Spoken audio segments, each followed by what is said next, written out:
Good morning student, मैं Anshul sir. और जैसा कि आप लोगों को मालूम है, हम लोगों ने स्टार्ट की थी हिंदी व्याकरण, हिंदी ग्रामर जो है हमने स्टार्ट की थी। और जल्दी से जल्दी कोशिश करेंगे 1 या 1.5 महीने के अंदर अंदर हिंदी व्याकरण को पूरी तरह से आपके सामने में ख़त्म करके लेके आऊँ।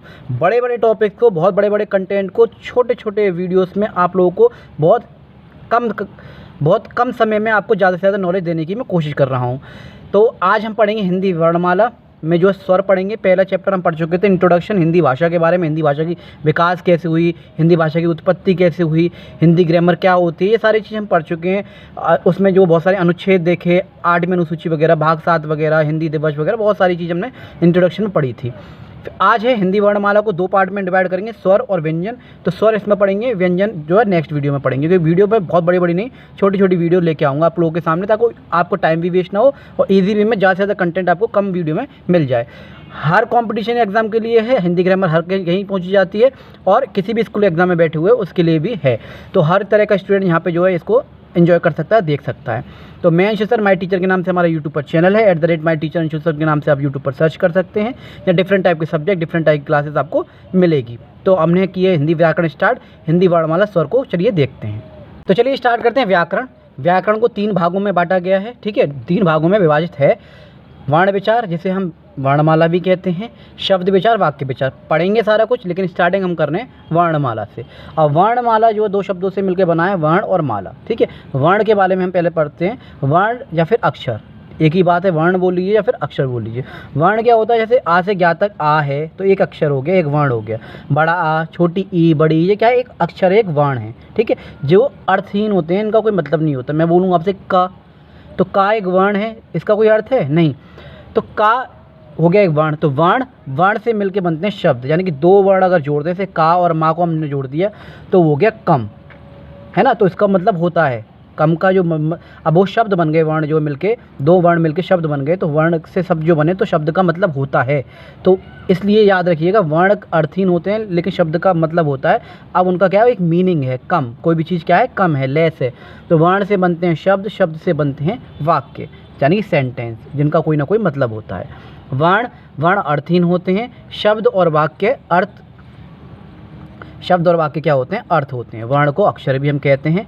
नेक्स्ट हम देखते हैं वर्णमाला को अगर रचना देखें तो इस तरह से तोड़ा गया है। वर्ण माने होता है अक्षर, और माला होता है एक समुदाय। समुदाय माने अक्षरों का क्या है, एक ग्रुप। जैसे छोटे आ से ज्ञा तक, ज्ञानी तक क्या है, सारा क्या है, एक माला की तरह पिरोए हुए हैं, मोती मोती मोती मोती, तो एक समुदाय है, ग्रुप है एक वर्ण का। तो वर्ण भाषा की सबसे छोटी लिखित इकाई। ये छोटी छोटी डेफिनेशन होती हैं, ठीक है, थोड़ी थोड़ी चेंज होते हैं, लेकिन कन्फ्यूज़न बहुत होता है, इसलिए मैंने पॉइंट जो नोट कर दिए हैं, याद रखिएगा इस चीज़ को, क्वेश्चन पूछ लिए जाते हैं। वर्ण भाषा की सबसे छोटी लिखित इकाई को बोलते हैं ना। ध्वनि भाषा की सबसे छोटी, ठीक है, श्रव्य या फिर बोल सकते हैं सुनने योग्य मौखिक इकाई है। जो भी हम बोलेंगे वो क्या है, हमारी ध्वनि है, सामने वाला सुनेगा उसे। तो भाषा की सबसे छोटी श्रव्य सुनने योग्य मौखिक इकाई है। याद रखिएगा, वर्ण किसे कहते हैं, ध्वनि किसे कहते हैं, वर्ण कोई अक्षर कहते हैं ना। वर्ण की विशेषता क्या है, जो अक्षर होते हैं उनकी विशेषता क्या होती हैं, कुछ ना कुछ तो क्वालिटी होती होगी ना। भाषा की सबसे छोटी इकाई है ध्वनि या वर्ण, ठीक है, जिनको तोड़ा नहीं जा सकता। वर्ण एक आ है, अब उसको क्या तोड़ेंगे, वो स्टार्टिंग पॉइंट है, उसको नहीं तोड़ सकते ना। तो जिनको तोड़ा नहीं जा सकता, आ है अगर क्वेश्चन कि किसको नहीं तोड़ सकते, तो वर्ण को नहीं तोड़ सकते, है ना। वर्ण अर्थहीन होते हैं। क्या अर्थहीन होता है, वर्ण होते हैं। भाषा की सबसे छोटी लिखित इकाई होती है, और भाषा की सबसे छोटी इकाई ध्वनि या वर्ण है। इस चीज़ को याद रखिएगा आप, है ना। भाषा की पूछे सबसे छोटी इकाई ध्वनि या वर्ण, और भाषा की सबसे छोटी लिखित इकाई वर्ण। इसके अलावा वर्णमाला क्या होता है, जब बहुत सारे वर्ण को हम एक साथ जोड़ देते हैं, ग्रुप ऑफ जो वर्ण होंगे हमारे, जो समुदाय होगा, ग्रुप, ठीक है, उन सबको मिला के क्या बनती है, एक वर्णमाला बनती है। वर्णों के व्यवस्थित समूह या समायोजित क्रम को वर्णमाला कहते हैं। समायोजित, व्यवस्थित माने लाइन बाय लाइन, ठीक है, उल्टा सीधा नहीं, छोटा बड़ा छोटी, यानी समायोजित, जो यानी कि समायोजित क्रम से जो है क्या एक समूह मिलेगा, जिसे हम वर्णमाला कहते हैं। तो ये छोटी छोटी चीज़ें, इनको याद रखिएगा, डेफिनेशंस को। अब हम बात करते हैं भाषा। भाषा क्या होता है जी, देखिए, वर्ण से शब्द, शब्द से वाक्य, वाक्य से क्या एक सेंटेंस बनता है, एक सेंटेंस से जो एक पाठ बनता है, और पाठ से जो क्या होगा, एक भाषा तैयार होती है ना। तो भाषा शब्द संस्कृत के भाष शब्द से बना है, जिसका अर्थ होता है बोलना। अब है ये मैं जो बोल रहा हूँ वो मेरी भाषा है, कहीं की कोई और भाषा होगी, किसी की और कहीं भाषा होगी।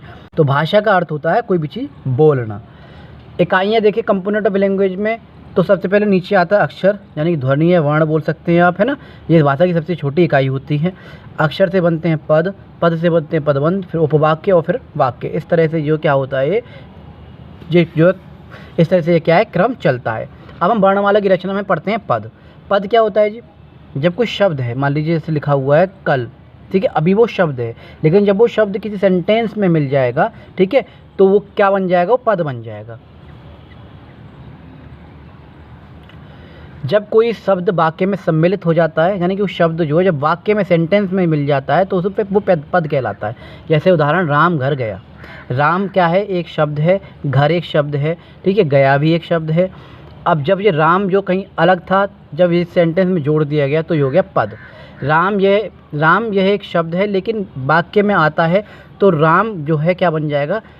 पद बन जाता है। आई होप आप लोगों को समझ में आया होगा पद क्या होता है, शब्द क्या होता है, वाक्य क्या होते हैं, ठीक है। इसके अलावा जो वर्ण क्या होते हैं, लिखित इकाई क्या होती है, आगे देखते हैं। अब हम इसमें देखेंगे नोट। मात्रा का अर्थ, मात्रा का क्या अर्थ होता है? मात्राएं भी होती हैं। उच्चारण में लगने वाला समय जो भी होगा उसे हम मात्रा कहते हैं। वर्ण, भाषा की सबसे छोटी लिखित इकाई। ध्वनि, वर्ण और भाषा दोनों की मौखिक इकाई होती है। वर्ण और भाषा की सबसे छोटी मौखिक इकाई होती है, याद रखिएगा। शब्द, भाषा की सबसे छोटी सार्थक इकाई। भाषा की सबसे छोटी सार्थक इकाई। वाक्य, भाषा की सबसे बड़ी सार्थक इकाई। भाषा की सबसे बड़ी सार्थक इकाई। तो ये हैं, इनमें से बहुत छोटे छोटे पॉइंट में से क्वेश्चन बन जाते हैं। मैंने आपको नोट दे दिया है, ठीक है। मैं एक टीचर हूँ और कोशिश कर रहा हूँ, मेरा एक एम है कि हर घर तक फ्री ऑफ कॉस्ट नॉलेज पहुँचाना हर सब्जेक्ट की, ताकि हर बच्चा जो है उसे जो है बेनिफिट ले सके, उसको फ़ायदा मिले। क्योंकि आज भी ऐसी जगह हैं जिन बच्चों के पास सफिशिएंट मनी नहीं है, पेरेंट्स के पास, बच्चों के पास, ठीक है, कोचिंग के लिए, या फिर स्कूल को या फिर कोचिंग इतनी दूर है कि वो जा ही नहीं पा सके। खासकर लड़कियों के लिए आज भी ऐसी जगह है निकलना अलाउ नहीं होता है। तो उन सब लोगों के लिए मैं जो है कोशिश कर रहा हूँ घर बैठे बैठे मटेरियल प्रोवाइड कर सकूँ फ्री ऑफ कॉस्ट। मैं एक टीचर हूँ, मेरा एक एम है नॉलेज को शेयर करना, ठीक है। ज्ञान बांटने से बढ़ता है, शेयरिंग इज़ केयरिंग। आप भी इस वीडियो को ये सोच के शेयर कर दिया करें कि एक नॉलेज को शेयर कर रहे हैं। हो सकता है आपके काम ना आए, लेकिन किसी न किसी के काम जरूर आ जाएगी, तो आगे जरूर शेयर किया करें, है ना। तो वर्णों की कुल संख्या होती है। अब हम आगे देखते हैं वर्तमान लेखन के आधार पर, वर्तमान जो आज के लेखन के आधार पर जो लिखे हुए आपको मिलेंगे, वर्णों की कुल संख्या जो आप लिखते हैं छोटा आ से बड़े ऐसे ज्ञा तक, तो वर्णों की कुल संख्या जो मिलेगी संस्कृत और हिंदी में 52 मिलती है, 52।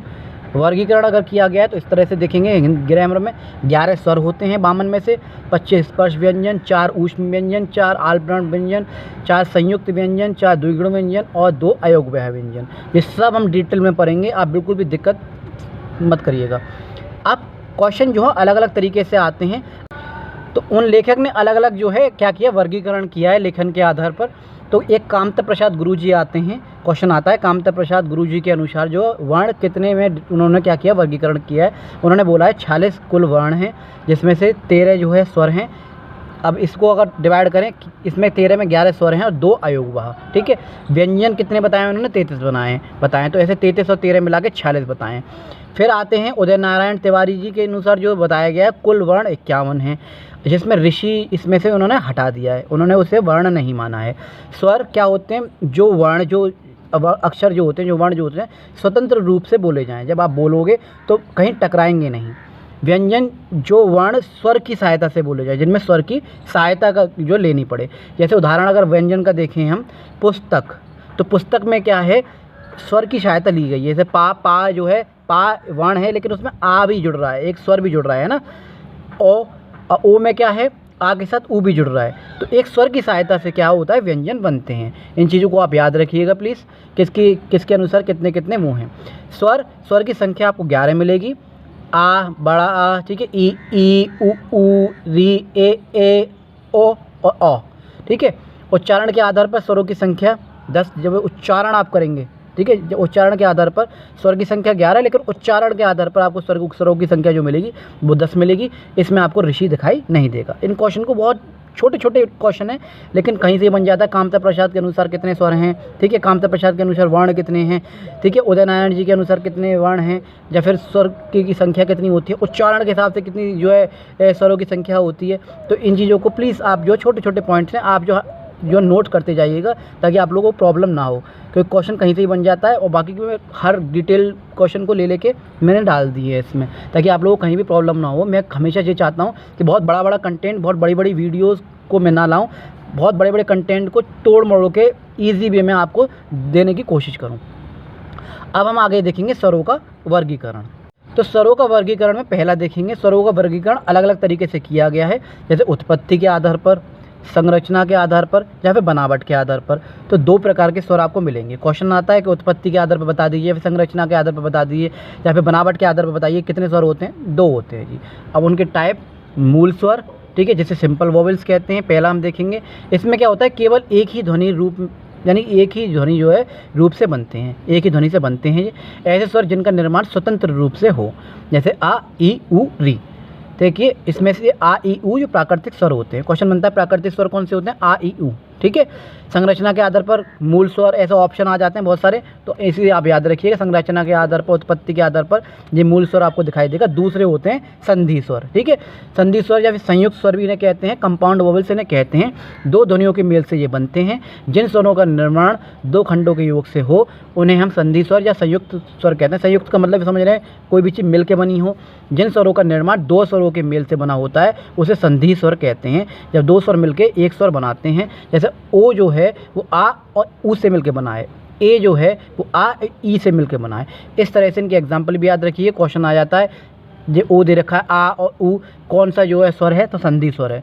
बहुत छोटे क्वेश्चन बन जाते हैं, ठीक है, स्वर में से और व्यंजन में से। लगता है चैप्टर छोटा, लेकिन बहुत डिटेल्ड में अगर आप पढ़ें ना, तो इसलिए मैं कह रहा हूँ हर चीज़ को आप ध्यान से देखिएगा। संधि स्वर, संयुक्त स्वर। अब ये संधि स्वर जो था सेकंड वाला, उसको जो है 2 पार्ट में आप हिंदी ग्रामर में डिवाइड देखेंगे। संधि स्वर भी 2 तरह के होते हैं, सप्तम स्वर बोलते हैं और विकृत स्वर बोलते हैं, संयुक्त स्वर भी बोलते हैं। ये 4 तरह के आपको मिलेंगे, वो 3 तरह के मिलेंगे। सप्तम स्वर में क्या होता है, समान जाति वाले स्वर बोलते हैं। स्वाभाविक स्वर भी इसका नाम होता है, स्वतः बने होते हैं। सजातीय स्वर भी कहते हैं, मूल दीर्घ स्वर भी कहते हैं। देखिए इतने सारे नाम हैं इसके सप्तम स्वर के। विकृत स्वर, विविध स्वर भी कहते हैं, विजातीय स्वर भी कहते हैं, विभिन्न जाति वाले स्वर भी इन्हें कहा जाता है। वो 3 होते हैं, ये 4। उदाहरण के तौर पर अगर देखें सप्तम स्वर में आ और आ से मिलके बना है, यानी एक जैसे स्वर से मिलके बना होगा। बड़ी ई तो ई और ई से मिलके बनी है, बड़ा ऊ, छोटा ऊ और ऊ से मिलके बना हुआ है। ऐसे इसमें क्या है, इसमें अलग अलग स्वर से मिलके बने होंगे। ए तो आ और ई से, ए आ और ए से मिलके बना, ओ तो आ और ऊ से, और अ आ और ओ से। तो इन चीज़ों को बहुत बारीकी से मैंने जो कोशिश की है आपको समझाने की, और आई होप सो आप लोगों को वीडियो अच्छी लग रही होगी, तो प्लीज़ शेयर कर दीजिएगा। नेक्स्ट देखेंगे स्वरों के 3 प्रकार होते हैं। अब इसके अलावा कौन कौन से प्रकार होते हैं वो तो था, संरचना के आधार पर उनके हिसाब से स्वरों के 3 प्रकार जो मेन आपने पढ़े होंगे, वो ह्रस्व स्वर होता है, दीर्घ स्वर होता है, प्लुत स्वर होता है। ह्रस्व स्वर बोलते हैं, अल्प स्वर भी इसका नाम होता है, लघु स्वर भी इसका नाम होता है, शॉर्ट वोवेल्स बोलते हैं। 4 आपको नज़र आते हैं, 7 और 4 11 होते हैं। उच्चारण में कम समय लगता है, इनके उच्चारण में जो बहुत कम समय लगता है, अ, इ, उ, री, तो बहुत कम समय लगता है। ह्रस्व स्वर से अधिक समय लगता है। दीर्घ स्वर में क्या होता है, दूसरे बारे में लॉन्ग वोवेल्स जो होते हैं 7 होते हैं, इसमें ह्रस्व स्वर से क्या है, अधिक समय लगता है। नाम याद रखिएगा, बहुत सारे होते हैं, ह्रस्व स्वर ना आए, अल्प स्वर आ जाए, अल्प स्वर ना आए, लघु स्वर आ जाए, इनके नाम प्लीज़ याद रखिएगा।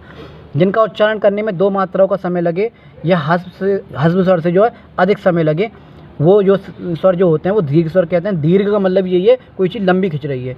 आ, ई, ऊ, ए, ओ, औ, ठीक है। तो इस तरह से आप इन चीज़ों को याद रखिएगा। प्लुत स्वर, प्रोलॉन्ग्ड वोवेल्स बोलते हैं इन्हें। उच्चारण में अत्यधिक समय लगता है, इनमें बहुत समय लगता है। जिन स्वरों का उच्चारण ह्रस्व या दीर्घ की अपेक्षा में और अधिक समय इसमें लगेगा। जैसे एग्जाम्पल मैं आपको दूँ, ओम, ओम आप बोलिए ओम, समय लग रहा है। राम, ठीक है। सुनो, तो इसमें क्या है, समय थोड़ा ज़्यादा लग रहा है। यहाँ ओ को खींचकर बोला जाता है, राम में रा को खींचकर बोला जाता है, सुनो में यहाँ नो को खींचकर बोला जाता है। तो इसमें उन दोनों के, ठीक है, ह्रस्व स्वर में कम समय लगता है, दीर्घ स्वर में उससे ज़्यादा समय लगता है, और प्लुत स्वर में उन दोनों से ज़्यादा समय लगता है। अब सेकंड हम देखेंगे स्वरों के प्रकार में, दूसरे नंबर पे मात्राओं के आधार पर स्वरों का मात्राओं के आधार पर स्वर का जो है वर्गीकरण किया गया है। 2 प्रकार के होते हैं। इन चीज़ों को याद रखिए, उत्पत्ति के आधार पर, संरचना के आधार पर, ठीक है, बनावट के आधार पर। दूसरा है मात्राओं के आधार पर कितने हैं। मात्राओं के आधार पर 2 प्रकार के मिलेंगे। ह्रस्व, पहला ह्रस्व है, 4 होते हैं स्वर, और दूसरा दीर्घ 7 होते हैं, ठीक है। तीसरा हम देखेंगे जीव, टंग के आधार पर स्वर, जीभ के आधार पर भी स्वर जो है डिवाइड किए गए हैं 3 प्रकार से। पहला आता है अग्रस्वर, अग्रस्वर यानी कि आगे का हिस्सा, फ्रंट वोवेल जिसे कहते हैं। जब जीभ का अगला भाग, जो आगे का भाग होता है, सामने का हिस्सा मुख गुहा की ओर उठता है, मुख गुहा की ओर उठता है, और तब ऐसे स्वर अग्रस्वर कहलाते हैं। ठीक है, बोलने में जो है मुख, जो आगे का हिस्सा होता है मुख गुहा की तरफ क्या हो, उठ जाता है ऊपर। जीभ का आगे का भाग स्वर को बोलने पर जो है काम आता है, जैसे ई ए, तो इसमें क्या होगा, जीभ के आधार पर इसको वर्गीकरण किया। अग्रस्वर में ये सब आते हैं। मध्य स्वर यानी कि सेंट्रल वोवेल्स, जब जीभ का मध्य भाग, बीच वाला भाग जो होता है उठता है, और वह न पूरी तरह आगे होता है और न पूरी तरह पीछे होता है, उसे ऐसे स्वरों को मध्य स्वर कहते हैं। जीभ का मध्य भाग उच्चारण इसमें काम आता है, जैसे कि अ, ये जो उदासीन बोलते हैं इसे, उसको जो उदासीन स्वर भी कहते हैं। जीभ के आधार पर तीसरा आता है पार्श्व स्वर। ठीक है, बैक वोवेल्स, जब जीभ का पिछला भाग, जो जीभ का पिछला भाग होता है, बैक साइड का भाग जो है ऊपर उठता है और गले की ओर झुकता है, तब जो है ऐसे स्वर पार्श्व स्वर कहलाते हैं। जैसे उ ओ, इसमें पीछे की, आप बोल के देखिए, पीछे की तरफ जो है क्या होगा, जोर लगेगा। इसमें आ भी आता है लेकिन अपवाद है। नेक्स्ट इसमें आता है चौथे नंबर पर उच्चारण। जो उच्चारण आप करते हैं या फिर ओष्ठ, जो होठ हमारे होते हैं, उसके आधार पर स्वर का वर्गीकरण किया गया है। 2 प्रकार के होते हैं, जिसमें ओष्ठ स्वर या फिर वृत्तमुखी स्वर भी कहते हैं, लेबियल वोवेल्स कहते हैं इन्हें, वे स्वर जिनके उच्चारण में होठों की प्रमुख भूमिका होती है। मुख्य ओष्ठक स्वर जैसे ऊ, ठीक है, ओ, इसमें क्या होठों की सहायता लग रही है। इन स्वरों को बोलते समय होठ गोल या आगे की ओर बड़े हुए होते हैं। जिन स्वरों का उच्चारण करने पर होठ गोलाकार स्थिति में होते हैं। बोल के देखिए, आप लोग को समझ जाएंगे। अब उच्चारण के ओष्ठ के आधार पर स्वर में दूसरा वाला देखेंगे, अनओष्ठ स्वर या फिर आवृत्तमुखी स्वर भी इसे कहते हैं, नॉन लेबियल वोवेल्स बोलते हैं। वे स्वर जिनके उच्चारण में ओष्ठों यानी होठों का विशेष भूमिका नहीं होती है। मुख्य अनओष्ठ जो स्वर होते हैं वो आ, ई, ठीक है, ए, ये सब होते हैं, इनमें होठों की सहायता नहीं होती। इन स्वरों का उच्चारण बिना होठों की गोलाई के होता है। ठीक है, जिन स्वरों का उच्चारण करने पर होठों को गोलाकार स्थिति में ना हो, तो ये थे ओष्ठ के, जो है ओष्ठ के आधार पर। 5वां आता है मुख खुलने, यानी मुंह जो हमारा खुलता है, मुख खुलने या मुख विवर के आधार पर स्वर कितने टाइप के मिलेंगे, 4 तरह के, जिनमें सबसे पहला आता है संवृत स्वर। संवृत स्वर में जिन स्वरों का उच्चारण करने पर मुख होगा हमारा लगभग बंद रहता है, जो मुंह होगा हमारा वो लगभग बंद रहेगा। जिन स्वरों के उच्चारण में मुख जो मुंह जो होगा लगभग बंद रहता है, इस तरह से बोल सकते हैं। इसकी डेफिनेशन, उदाहरण उ, ई, तो इसमें क्या है, जैसे उई, आप बोली उई, तो इसमें क्या हो, कम जो है आपका मुख खुलेगा। मुख खोलने के आधार पर दूसरा होगा अर्ध स्वर। जिन स्वरों का उच्चारण करने पर संवृत जो स्वर थे की स्थिति में थोड़ा मुख खुलेगा, थोड़ा हल्का सा इसका खुल जाएगा मुंह। ओ ए, ओए, है ना, इसकी शॉर्ट फॉर्म में याद रखिएगा।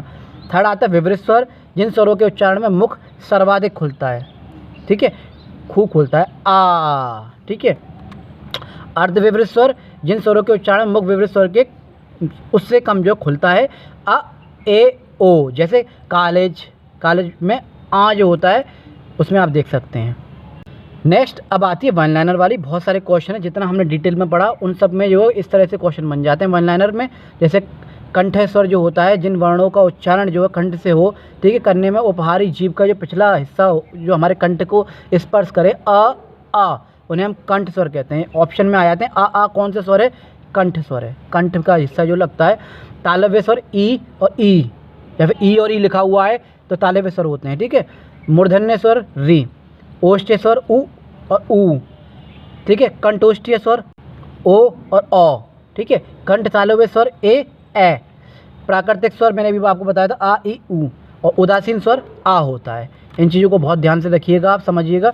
तो ये थे सारे स्वर, आप लोगों ने पढ़ लिए वर्णमाला में इतने स्वर होते हैं।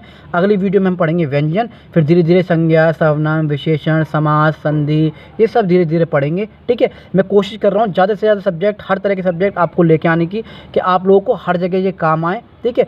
तो आप ज़्यादा से ज़्यादा प्लीज़ वीडियो को शेयर करें, लाइक करें, सब्सक्राइब करें। आई होप आप लोगों को वीडियो अच्छी लगी होगी, ठीक है। तो मैं अंशु सर फिर मिलता हूँ आपसे नई वीडियो के साथ, नए कंसेप्ट के साथ। जब तक के लिए जय हिंद, जय भारत।